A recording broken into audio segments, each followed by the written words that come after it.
I'm sure people here will be aware of some of these websites such as PubMed and the Public Library of Science.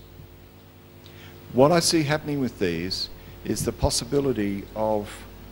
a widening richness of scholarly services. And I want to digress for a moment and talk about some other work that's happening close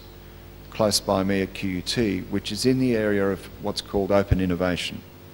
This is trying to tackle the problem of the impenetrability of the patent literature and realising that in fact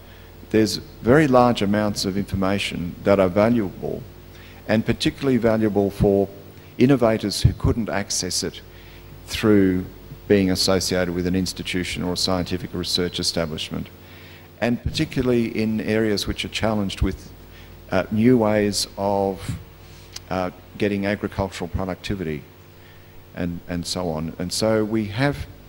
seen in place for some time a web-based tool called Patent Lens, which has been developed by Cambia. And there's some interesting conversation developing for us about whether we might in the future see some combination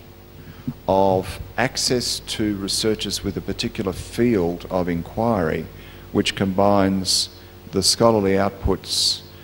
patent information and other things as the totality of the relevant information or advice that might be available to be applied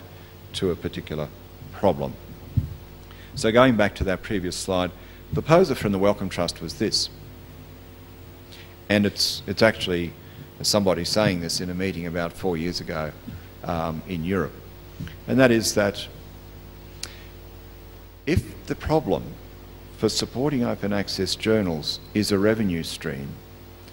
and our institutions already pay significant amounts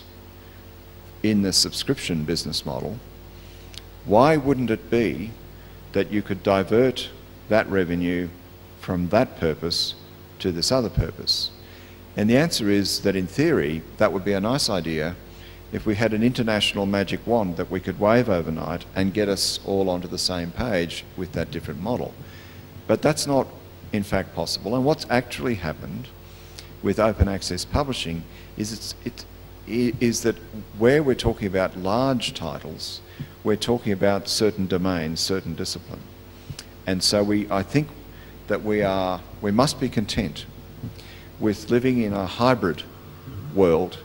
where the old business model of toll-gated subscription,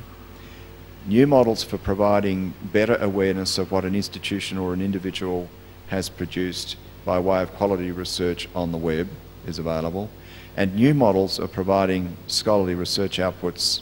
through open access journals are actually in the mix.